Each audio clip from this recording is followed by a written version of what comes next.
let's see when it's up. Yeah. So it should be coming up in just a second. It's probably already up. It's probably we always mess up trying Karen, to do we it. always push go live and then we We're not quite and sure then we're how not long really it live. And yeah, so I think we're good right Yeah. now. Okay. Okay. You ready, yes, Freddie? we are. Mhm. All right, everybody. Hello and happy Sunday. We are sitting in 104. It was supposed to be 114 today. I don't know if it got there, but it is hot here right now. So that's what we're sitting in. Karen, how about you? It's like 95 degrees here in Virginia. Woo! So, but I have not gone outside yet. So I'm cool in my house. Yeah. Hello, summer. I always wanted to live in the heat, but that's when I thought, like when I was hanging out at the pool, I thought, oh, it'd be so nice to live in Palm Springs in the heat. But then when you have to work in it, totally different. No. Totally different. At the pool. We've both been working today. Yes. And I'm used to the heat because remember, I'm a tropical baby. I was born in the islands. Oh, That's yes. It's always nice. And so we get accustomed to it. And as a matter of fact, I'm excited because I'm going to be going to Florida next week. Nice. What are you doing there? Visiting my mom and my sister and my family. Tomorrow is the 5th anniversary of my dad's passing.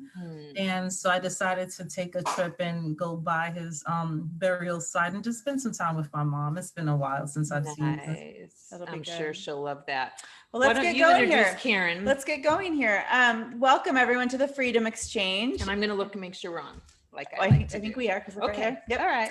I am Allison and this is Christy and we have Karen Morrison with us today and we're excited because this is a unique guest for us. We've only had formerly incarcerated people up to this point, but we do want to mix it up and especially when we meet and get to know amazing people like Karen. She's going to have some awesome things to share with us today. And I've said this on our little promo, but you have my heart because you weren't incarcerated yet something grabbed your heart and you couldn't deny it. And so you've been running with it and you will get to share a lot of that today, which I'm really excited about. So you met Christy first and that's how I got pulled into this little 3-party here. And what stuck out about Karen to you? How did you find her? Well, it's interesting because people say about social media how bad it is, but personally for me, someone coming out of prison, it took me about 2 years before I went on it because I wanted to get grounded a little bit and really just wanted to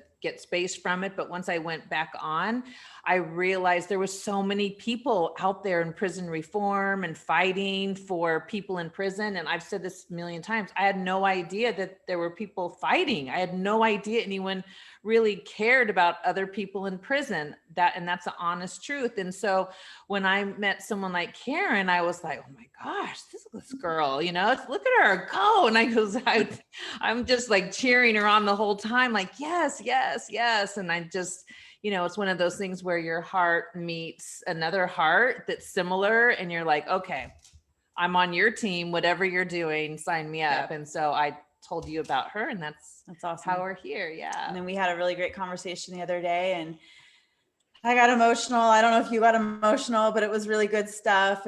We just went there and we just connected with the hard stuff, the vulnerable stuff. So it was good. I think it feels very fitting to start today with kind of what was that initial spark for you that kind of opened your heart just a little bit to what this world of, I don't know what prison world and criminal legal system stuff and advocacy stuff, fighting for people, all the things. So what was that first spark? And then maybe, I know this could be the whole conversation, but we'll keep it a little brief.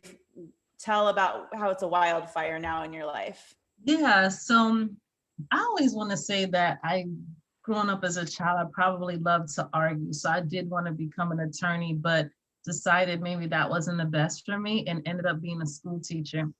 And a few years ago, while I was home, I had some medical issues that made me leave my job. And I was just on the internet, like you said, and came across a gentleman that I had known when I was going to high school. He had gone to the brother high school, we call it the sister high school, St. Barnabas and Mount St. Michael's. And when I checked it out, I said, hey, how are you doing? I remember you. Do you remember me? And he was like, he's incarcerated. And when I found out he was incarcerated, I said, this is not him. So I decided to just kind of go to letter writing, and I wrote him a letter. And honestly, like I said today, what we're going to do is just kind of open up. I wrote him a letter because I had been angry with him the entire time that I had really known him after, because a friend of ours was killed. And so I sent him a letter and I said, I don't know if you remember me, but I was angry because I think that you got my friend involved with selling drugs because he was going to law school and we had some plans to go to law school. And so he immediately wrote back and put me on core links and says, no, that's not how it went. We actually were involved in selling drugs. And unfortunately, our mutual friend passed away. And that he said, you can't be angry with me because it was not my fault, right? And so I said, well, what's going on with you? And he said, well, I have 16 life sentences. So I think, okay, maybe I need to run from this one and not really communicate with him, because 16 life sentences, I was like, what did you do? How many people did you kill? Did you blow up some buildings? Like, are you a terrorist or what? And he was like, no, I'm a non-violent drug offender. I got 16 life sentences because I went to trial and the judge threw the book at him. And so I said, 16 life sentences, that's incredible. Are you in prison for 16 life sentences? And what does that mean? Is there a parole in the system? Will you ever get out? And he says, no, I'm going to die in prison. Wow. And immediately I said, no, you're not going to die in prison. I said, I'm not sure why I'm here, but I want to help you. And so I started to learn about law. And in the course of it, I fell in love with learning everything that I was doing. I started writing to congressional people. I wrote to attorneys. I wrote to law schools. And I was like, I need to help this man because he's going to die in prison for selling drugs. And in my mind, I'm still kind of thinking, you know, he didn't force anybody to take drugs. So why is he really deemed a criminal? Whatever he was selling, they were buying it. So right. Is he going to really die in prison for, yeah, it's definitely an illegal activity. But my understanding, there was no violence in the case. No one died. And he's going to die in prison. And so after doing a search, we were able to find a pro bono attorney who took his case, and then they made history. So I feel like that's amazing. I feel like there's this gap in my experience of like, sure, your heart goes out to him, but then you're making these phone calls and you're pushing and you're like, but you didn't know any of this world before. So how to pull those two things together? How did you someone told you call this person? And I became a sponge. I started learning. I was reading everything that I can get my hand on. I was starting to show up in groups. Like they had groups about criminal justice reform. They had groups about conspiracy. They was prisoners' wives. They were girlfriend wives group. And I was like, hey, I just have a friend. I want to come into the group, and they would all let me in. And then I started hearing about these conspiracy laws, these drug laws. Yeah. And before I knew it, the time was going. And like you said, the rejection was so devastating. And trying to shelter him, I didn't even tell him that I was getting no's. And finally, I think we came across a law group in Indiana, because he was in Terry Hall, Indiana. And I was so excited because they said that they were going to visit him, and he hadn't had visitors in like years. And so when the law students decided to go visit him and kind of got to know them, they kind of said, yeah, you got to keep fighting, but they couldn't help him. And so again, I was like, oh my God, how am I going to tell this guy that even a law student in this law group, they can't help you? They just couldn't figure out how to beat a 16 life sentence, nonviolent conspiracy. And I think I started to become so strong that the no's just didn't matter. And I kept thinking, someone's going to take this case, because if I'm gravitating to it, someone else is going to gravitate to it. And so I met an attorney online, social media, and I kept asking her, can you please look into this case? And she actually said no a few times herself, but for some reason, I was just watching her, and she was so inspiring and so passionate about what she was doing. I kept saying, I'm not asking anyone else. I'm just going to be really patient with her. And I have a feeling she's going to take the case. And in my spirit, I knew she was the right one for him. And they did connect. And when she did meet him, she instantly took to him and became his attorney. And like I said, went on to get clemency for him. Isn't that amazing? Clemency. He's out and he had He's a free. 16. He's free. Yeah, he's free. He's free. Wow. It's Isn't amazing. that crazy? I mean, that's a lot. Those are a lot of words for just this divine. I mean, there's no other way you can really talk about, writing him. And then really the fact that, I mean, to wrap your brain around someone in prison 10 years, I mean, that's a long time.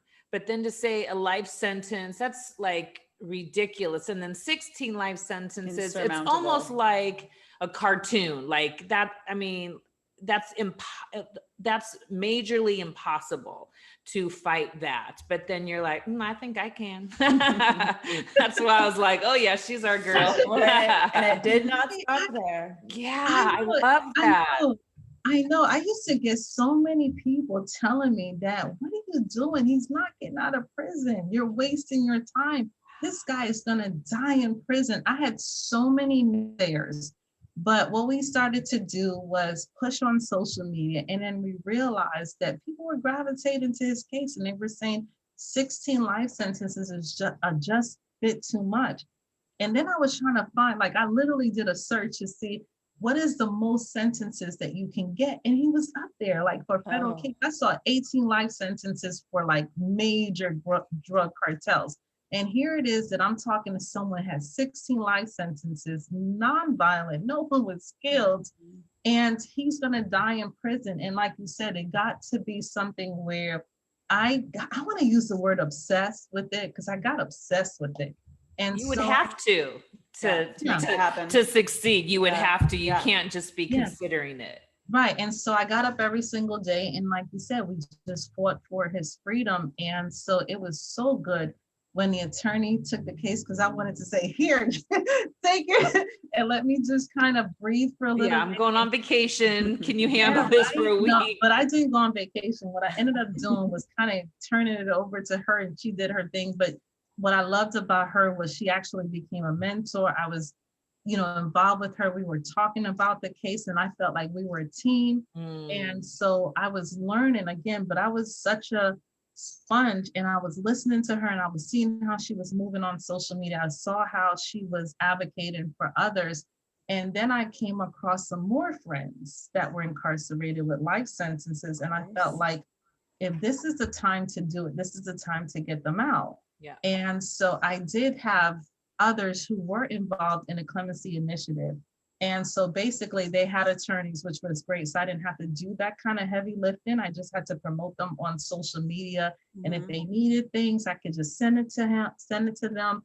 And so I was so happy that by the time the clemency initiative was over and President Obama had made his decisions, 1,715 men and women were released. And out of those, I had about 5 guys that I knew that we advocated for and was able to get them released for clemencies. Wow. That's amazing. And what was the attorney's name? Brittany Barnett. Oh, I thought so. Okay. Brittany Barnett. Yeah. Wow. And I tell people I'm excited because she actually wrote a book called A Knock at Midnight. And so I have it. You did? So Yeah. so I'm in chapter, I think it's 16, if I'm not mistaken. I was wondering. So the Corey Jacobs story is in there and I'm mentioned. So I'm just so thankful that she shouted me out, because the work that we did was incredible. And she's an incredible attorney to get a client with 16 life sentences free. And that's they go on to do the Buried Alive project, and they went in and got more people free. Wow. That's really amazing. I love that. Can I interject another piece of, I feel like this one's all for me. Okay, it's okay. I feel like this one's not I'll be over here drinking not some water. talking, but like what she's like, I love Yeah, extracting it's this true. stuff out of you, Karen.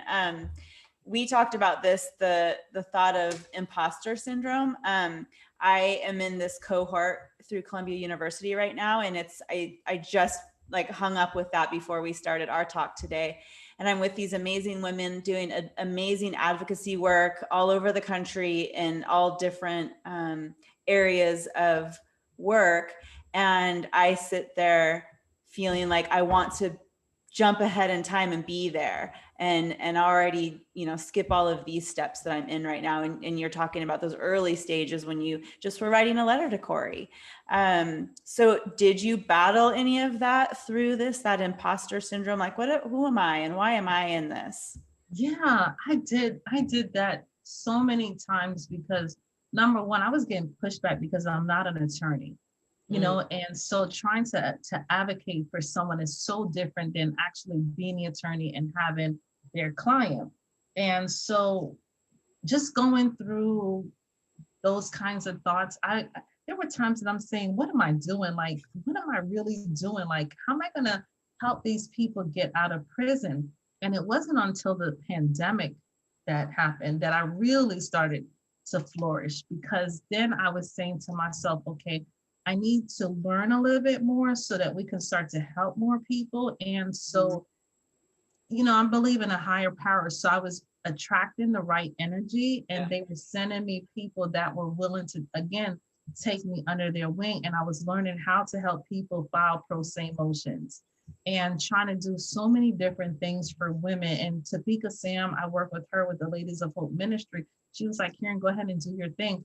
And under that, we helped 3 women. We lost 2 cases, but we won the release of one lady that was sentenced to 20 years and had already served 10 years.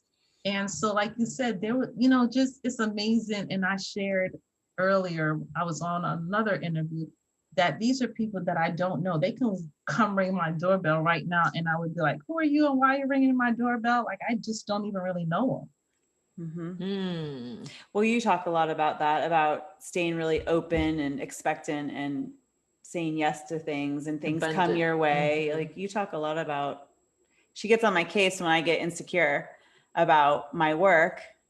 Yeah, because you never know what's going to come. And if you're in that, and if you're in that space of expecting amazingness, expecting to meet the right person, and usually it doesn't land where you think it's going to land.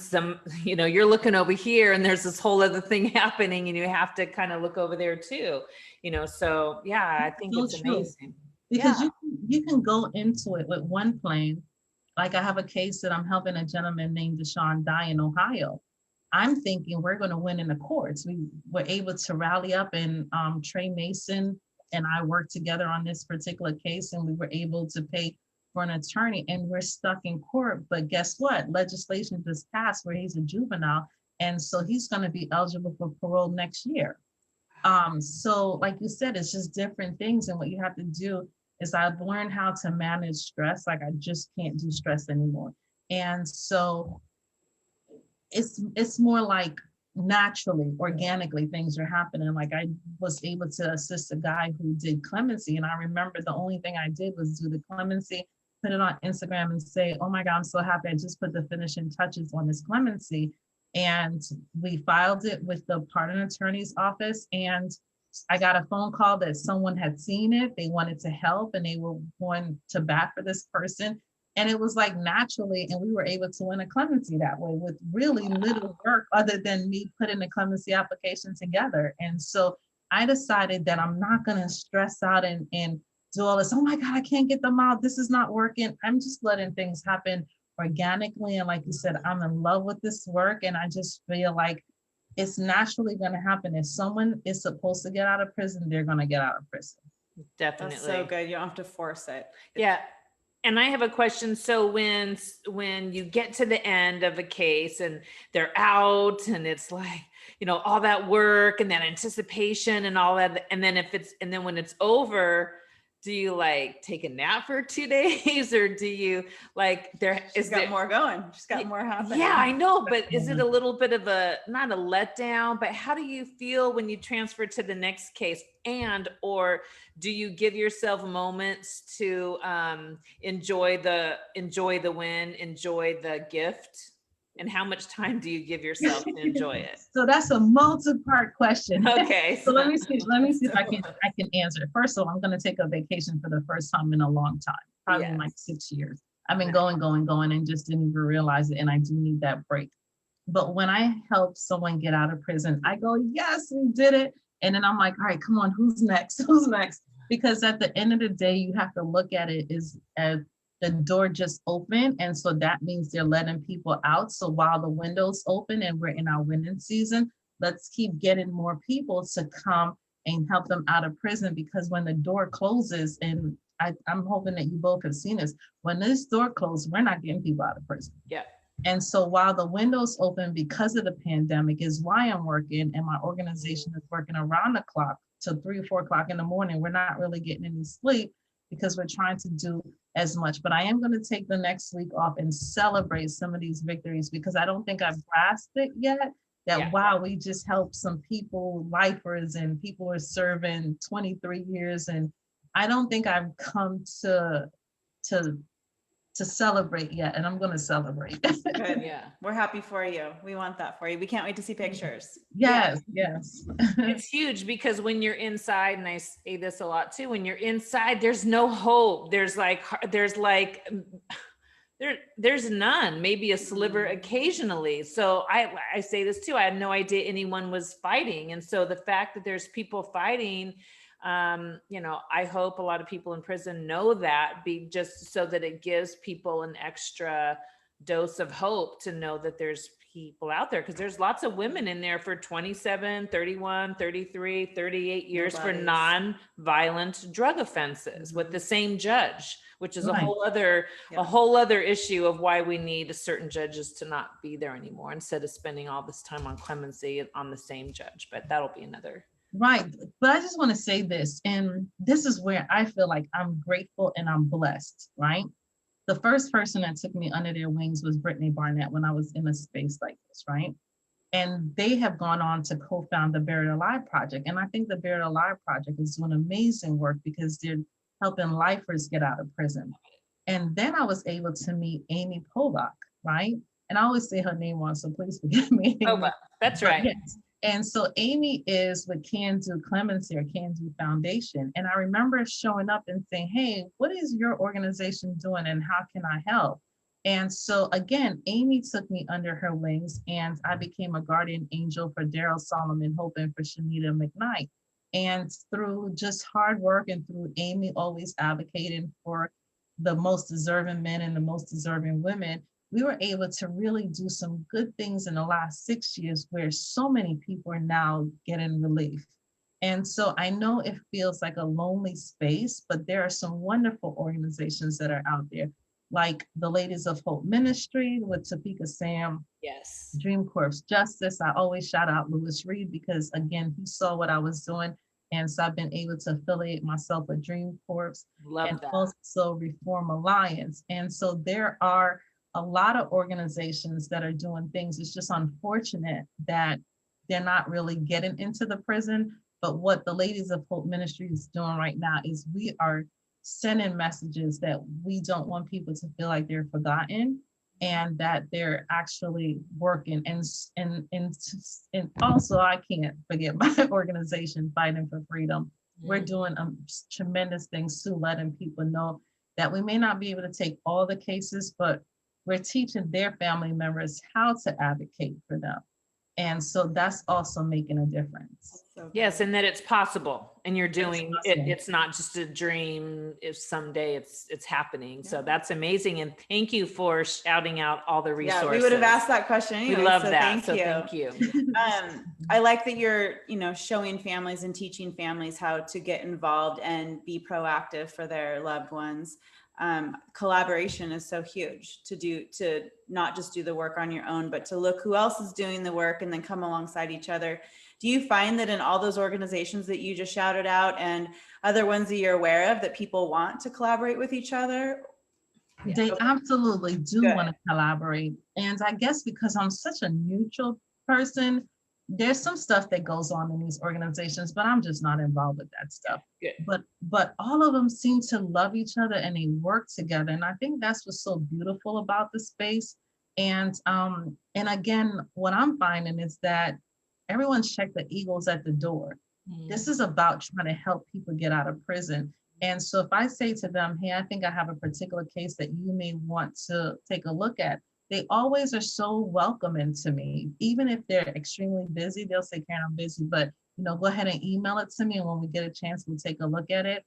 I just don't have any issues with any organizations. And I feel like I'm leaving one out, Families Against Mandatory Minimums, because they're here now in Virginia working on trying to repeal and eliminate mandatory minimums. At the end of the day, we have such a bigger picture. The fight is humongous because you have so many people that's incarcerated serving long and lengthy sentences that don't deserve to be there. So the organizations, to me, we get pounded by requests, but what I'm finding is that we all come together in a great space. And I'm just really honored to be able to communicate with all of them. Nice. I was going to take a left turn. Yeah, I'm ready. Hold You on. Go for it. Right or left? I don't. Yeah, which way are we going? I am always intrigued by. So here you are at the stage of your life you are, but at one point you have this early story that's very unique to most of us. Haven't been through the things you've been through early on, and coming into this country, you weren't born here. So do you want to go back? I didn't know that. Well, here we go. Time to learn something. Yeah. Will you tell us a little bit about those young years of Karen? And then also we talked about like, who was Karen as like a 10, 11-year-old girl? What were the characteristics of you? Who were you amongst, sitting in a classroom? What kind of kid were you in that? She was smart, I'm sure. In that space. I wasn't always so smart. So the young Karen was, first of all, I was born in Jamaica.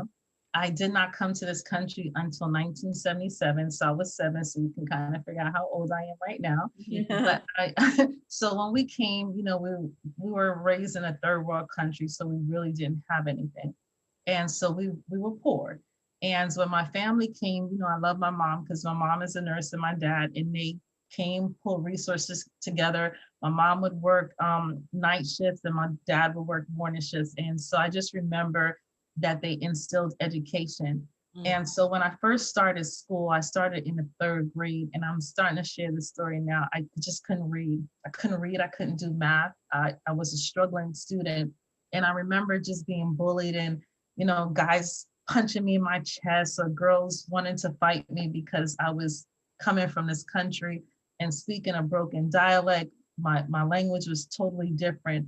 And so in order for me to assimilate into this country, I had to stop speaking patois, Jamaican. Patois.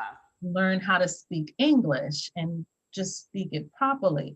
And so I found a teacher who saw the struggles and saw that, I just really didn't have too much money with clothes, and she would buy me clothes and things like that. And my mom and dad would work, and, they would buy as much clothes. And even like, it was snowing. I remember I didn't really have a jacket because it was freezing outside, and they would help me with coats and gloves and mittens and stuff like that to kind of help. So we struggled when we first came, right? And because of this teaching, this dedication that she had for me, she taught me how to read. And we would stay after school. And I just remember her pouring so much into me because I wanted to impress her. I really wanted to do everything possible. And she, even though, I went on to the 4th grade and the 5th grade, but she stayed with me and just taught me. And then by the 5th grade, I became this emergent reader. I was reading on the high school level. I was doing math on the high school level. And I just took off from there. And so, yeah, because of her love for teaching is why I fell in love with teaching. And I went on to Old Dominion University and got my degree in education. But growing up, I experienced some trauma that, sometimes I say I don't really want to talk about it, but I was on my way to school and a young man saw me. I had on a dress and he pulls me into an abandoned building. And so he came, after I was able to get away, he came to the building looking for me. And when he came looking for me, the teachers saw the issue and they protected me and they arrested him. And so I remember telling my mom the story and trying to figure out what we were going to do. And I was like, Mom, I can't go to court. I can't do this and talk about it. And so I just kind of buried the memory away. And eventually I believe that he went through the system and was prosecuted because he had come into the building looking for me. School, right? Your school building. Yeah, my school building. Yeah, because it's so crazy. He came looking for me in the building. I mean, and so I just remember that they were able to get him and they criminally prosecuted him. I never know what happened to him because I just didn't really follow it up. I just wanted to continue with school and be successful in school. but I do have that particular trauma. Mm-hmm. Wow. And what city was this in? In New York, in the York. Bronx, we lived in the South Bronx when I first came.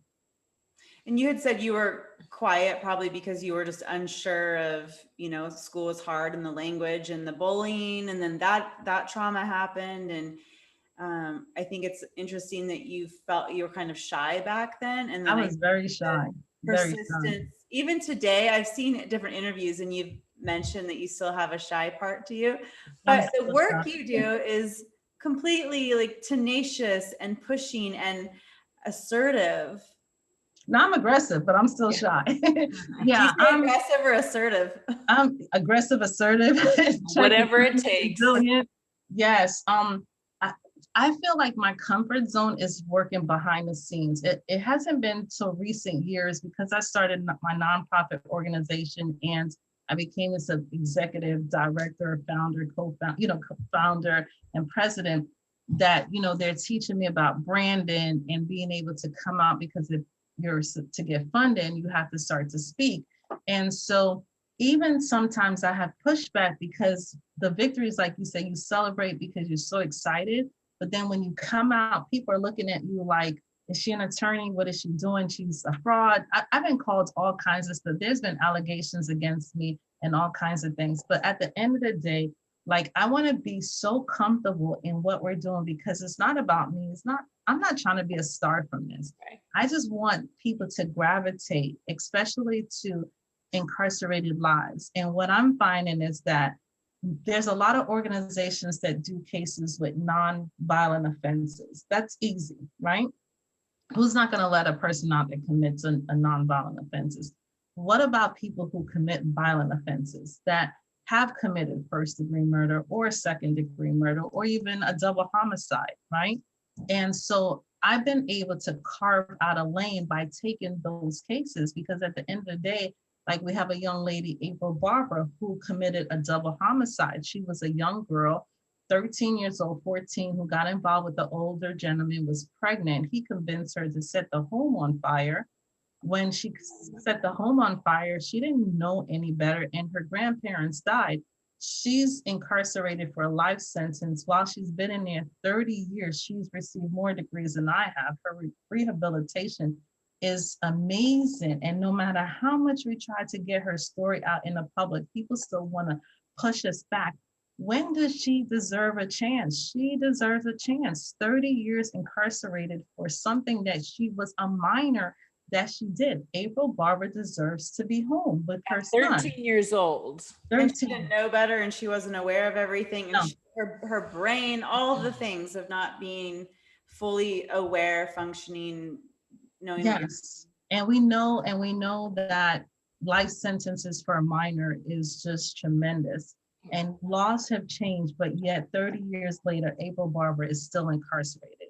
And so we're pushing for stories like April and Jennifer Jeffley, who is in prison for a crime that she didn't commit. And I think Jennifer was like 16 years old, 15, 16 years old, right? And she's been fighting now for like 24 years and like another life sentence. So what we're trying to say is that, there's a lot of organizations that will gravitate to cases of nonviolence. But what about the violent cases? One, you have a person that committed the crime and she's taken responsibility. She didn't fight it in court. She accepted a plea agreement and was sentenced to multiple life. But since she's been in there, she's completely rehabilitated, raised her son from behind the bars. Why doesn't she deserve to be free? And then we have, on the opposite spectrum, someone that did not commit this crime, who has a life sentence, has continued to maintain her innocence. And because she's maintaining her innocence, they think that she's lying, but she's really innocent. And she's in prison for a life sentence. And so that's Jennifer Jeffley. Mm-hmm. So you have April Barber in North Carolina and Jennifer in Texas. But those are the kinds of cases that we're working on. I have another gentleman, Parker Rayford, where he's got a triple homicide, didn't commit the crime. They know who committed the crime. And the guy who committed it became the key witness and says Parker did it. And Parker's in prison for a triple homicide. So I'm not afraid to take these cases. I'm thankful for my board, Fighting for Freedom, that support me. and allow me to take these cases, because we're going to continue to fight for people who are in prison for offenses that are deemed violence. Do you feel compelled to try to change people's minds? And if so, what is your strategy in that? What are your words, your language when you're trying to soften someone's mindset or their perspective that, well, they did it, do the time, they need to do it, they did it. What do you say? I'm trying to soften their mindset and change people's minds, because at the end of the day, they're all humans. And I even have gone on to have conversations about people of color. If you put people of color in situations where they're low socioeconomic, there's no jobs, there's no money, and then you put drugs in their community, you put guns in their community, and you say, well, you can have this money if you start to sell drugs, and then it become violence because now you have people competing for this money with these drugs, and then you have a war zone, and then you lock them up because they sold drugs. It's like a vicious cycle. And so now you have young men between the ages of like 15. I think I even know guys who started selling drugs at 9 years old, yeah, that are locked up because of a drug war that you sentenced them for life in prison, but you didn't give them an opportunity to be educated. You didn't give them an opportunity to learn. And then you poison the community by putting the drugs in the money. Where a 15-year-old get a gun from? Where right. A 15-year-old can have drugs unless you just giving it to them and putting it on consignment, and then you tell them to sell it and they make money. You got these big time drug dealers pouring this into our community, and then you lock us up for the rest of our lives. And so that's the conversations that I'm trying to have, because at the end of the day, that's why people talk about systematic racism. And this is it. You put this stuff in the community and then you lock us up. And like, the case where we watched a police officer, Derek Chauvin, take a life, and then he gets 22.5 years in prison, and we watched him take a life. But then you have cases where you don't even know if this guy is really the person who did it, because no one saw him, there's no suspect, but because of jailhouse informants, and says, oh, they told me that he did it while he's in prison. He's serving multiple life sentences, and the guy saying, I didn't do it. Yeah. And that's like Kendrick, who we had on last month, and he, there was no drugs found. And because of conspiracy, he went to trial, he got 400 months.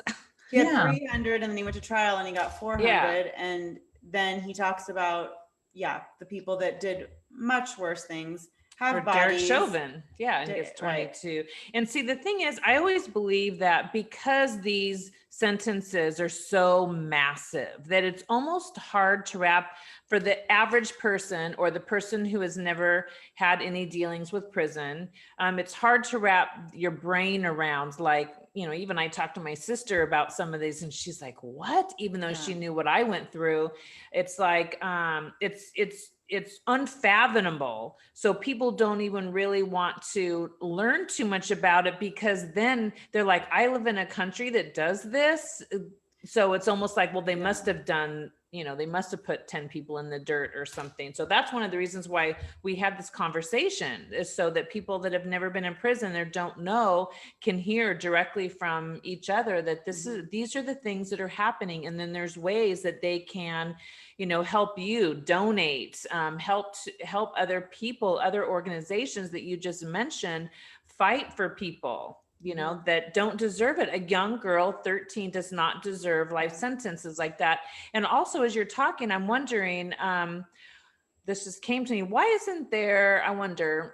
wouldn't there be an advocate in prison for these girls, or even men, that can see them day in and day out? When I was in, we know who's doing the deal and who's not. And the officers know who, and the case managers. And so the ones that are really doing the deal, and maybe psych evals or something, why isn't there somebody in there that can say, hey, based on the last 20 years living with this person, I recommend ABC, besides just the money? Yeah, there are some people that are stepping out, and they're advocating for people that are sentenced and then have spent 20 years. I get support letters from correctional officers. And then what? Good. Yeah, what I love, what I'm seeing now is like Kevin Sharp. I love Kevin Sharp's story with Chris Young, because that was a judge who sentenced him to a mandatory minimum time. And then he realized that, you know what, this is not correct. And so he leaves the bench and he became one of Christopher Young's biggest advocate. I And saw that video, and oh that my, needs to be viral. That it needs to be on does. I TV love every it. night. I love, and look, Yeah. and this is what I try to tell people. I actually pull these motions. And so I read the letter that the judge wrote, Kevin Sharp and Mark Holden. Like, I read it. And like you said, people don't come out. And then let's go back to the violent offenses. What happens is people don't want to sign their names behind these, right? Because what happens is they come out and they reoffend and they kill somebody, right? Then they'll say, well, Karen Morrison advocated and this is why he's free. And so they tend to shy away from it because they think if they commit a violent offense, they're killers and they're going to continue to kill. Or somebody like a nonviolent offender comes out and they commit a murder or heinous murder. And some of those cases have come, and that's why these big organizations put back. But you can't stop because of one person, because what happens is you're leaving 100 more or 100,000 more because of the act of one person. And so to me, I feel as though I'm stamping my name behind these, and I continue to pray, and I will, have pushback that if someone that I advocate for come out and they commit a crime, I will stand my ground that I saw, and this is what I saw, and this is why I advocated for them. I'm not going to live in fear of the what if a person comes out and commit a crime, because I have to live in reality. And the reality is I have cases where Lauren Stephen is sentenced to triple life sentences for a crime that he committed when he was 19 because he was trying to take care of a pregnant girlfriend. I'm not going to worry about what Lawrence does when he comes out. What I'm hoping that he does is he uses God-given talent that I've seen so far, and he comes out and he does the right thing. And I think that's why a lot of organizations are afraid to take a triple homicide and quadruple homicides and things like that. But I know we're on social media. We see Shaka Singhor, right? Mm-hmm. And again, I get my energy from looking at those stories because I'm watching him talk about the fact that he was a victim, and because he was victimized, he went and got a gun and protected himself, and then he took a life, right? And he would be deemed a person who committed a violent offense, but he's come out to be like a well-renowned author. He's worked with Oprah Winfrey, and so if someone could give him a second chance, and you have an amazing, talented man, why can't we go in there and find some of these brilliant people that are behind bars and give them a second chance? Because we know that the system was already stacked against them when they made the choices that they made, and they are extremely remorseful. I don't know how people don't understand. This is my little Jamaican. I don't understand how people don't understand that they're haunted by this stuff. Like when I'm writing these pardon applications, the things that they're pouring into their letter, they're being haunted by these victims because they took a life. These guys are not cold-blooded killer. They don't mean to do this stuff, but they do it. They get a gun. They don't understand that a gun can really take a life. And they're shooting, and then they shoot and they kill somebody. And now they're in prison. And even like Deshaun died in Ohio, like he has so much psychological trauma from accidentally killing his best friend. You can see it was his best friend. The gentleman's name was Google. His name is Mumu. And no one decided to help him to deal with this trauma. Instead, he turned himself in. He says, I accidentally killed him. They don't give him mental health. They put him in prison, and he's psychologically messed up. And not only on top of it, he has abandonment issues because people have made him feel like he's a monster. I can't imagine. Yeah, by putting a 17-year-old person who accidentally killed his best friend, and you lock him away for over 20 years. He is traumatized. That's horrible. We talked in my cohort class today about the domestic violence, women that kill their abuser, and it's like 93% of women that have done that have been abused in their history. I mean, it's a part of their their makeup and their history, and then they're going and getting these giant sentences. Yeah. And they're not necessarily violent people. They did something violent out of, you know, the story is clear, the abuse and the years of trauma and not being, you know, taken care of and treated for that trauma.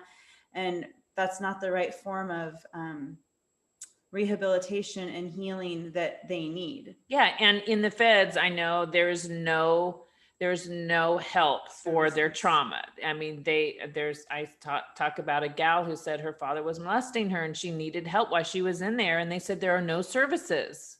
And they need services. They need service. Yeah. They need services. And I was wondering, for the guys that you're able to set free, is there any sort of something that you either direct them to for opportunities for those type of services, or to go to school or jobs, or how do they transition? Right. And so let me just say, we advocate. So, you know, I'm not an attorney, so we can't do any legal things. So we advocate for their release and through different things that need to come out. But what again, I've been blessed. I do have some guys, like I have a therapist in Ohio that used to counsel Deshaun. And so you have organizations that will set up time for them to call in and to do it. And I wish, you're absolutely right, I wish that there was more people like that. And I spent a lot of time counseling the guys. Like, I'm like, okay, you sitting on my couch today? Because I bet. remember, they're having relationship issues. Yeah. We have guys that are married. We have guys that have girlfriends. And sometimes it gets so overwhelming to me. I'm like, I'm not trying to hear about your girlfriend problems today. We need to focus on what we need to say with your cases. And, you know, even things like I just had preparing a parole situation, and the relationship is unstable, right?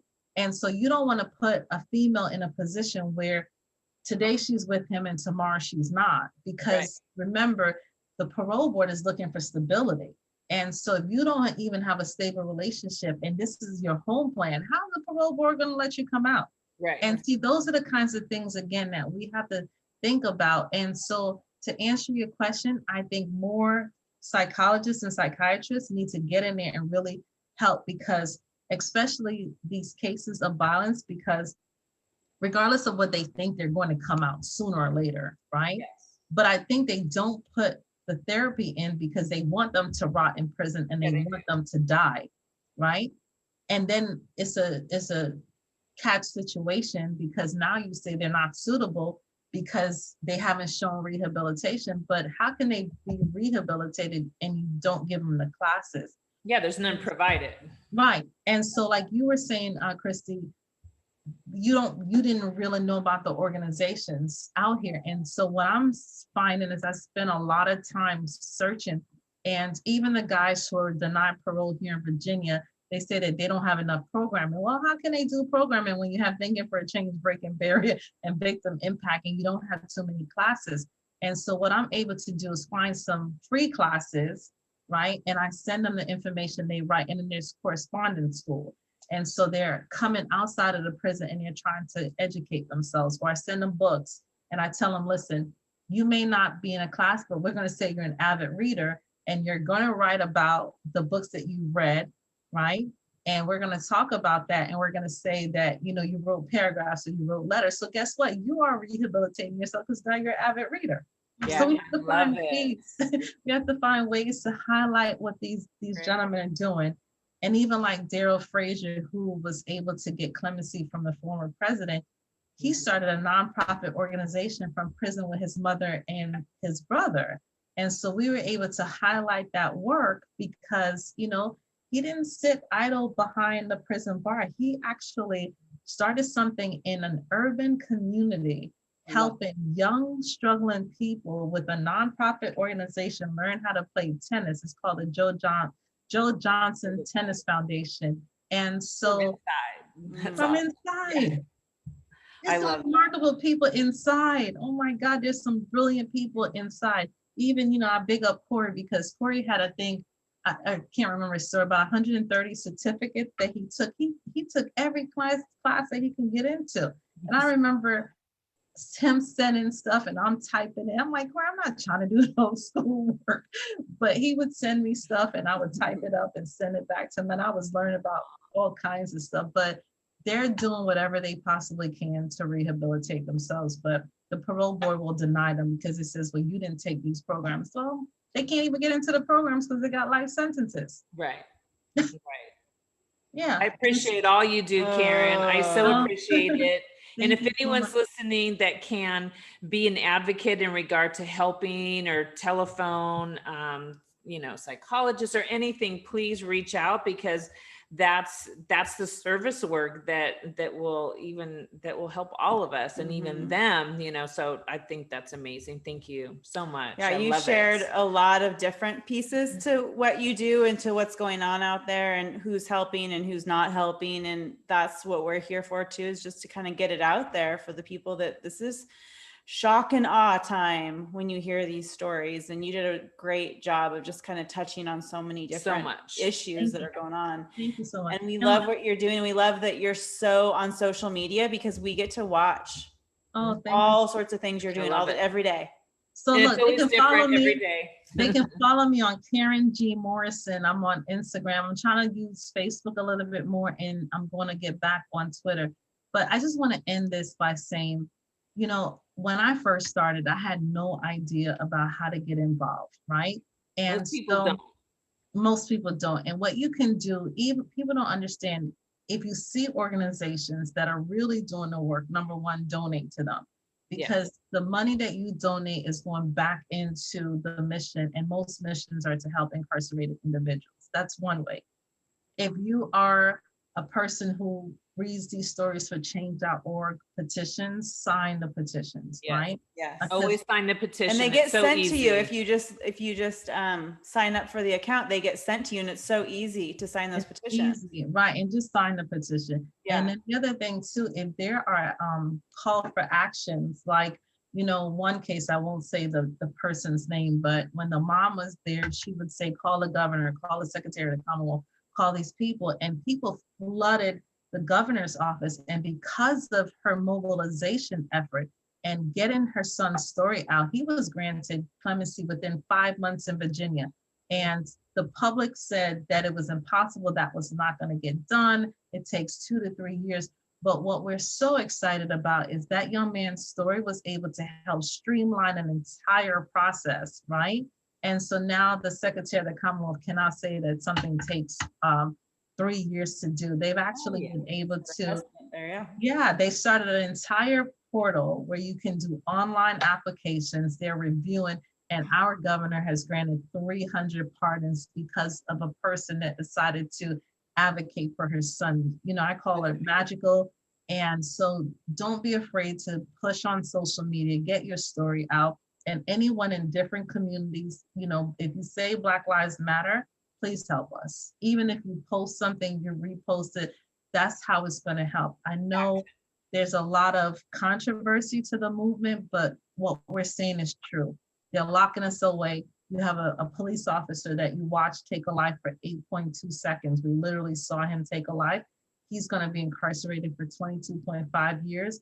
You have kids, young men that did not take a life, non-homicide crimes that are serving triple life sentences. Yes. So we need your help. So thank you so much. Thank you for having me, ladies. Thanks, Karen. You're a beautiful human. We think you're amazing. Thank you so much for. I think you guys are amazing too, because the platforms together, we can make magic. Oh, for sure. Thank you. Okay. Wait, can I do one thing? I just want to do 2 minutes of the speed, like 1 minute of speed. Okay, we do just because it's kind of fun. Do you know our speed round thing? It's just I don't. Just a quickie 1-word answer, just so we can get to know a little bit more about you, okay? On a scale of 1 to 10, how cool are you? A 10. Oh yeah, girl. We love our 10s. Let's see. Describe yourself in 3 words. Resilient, determined, and ambitious. Ooh, yes. If you were running for office, what would your campaign slogan be? Decarcerate the prisons. Oh yeah.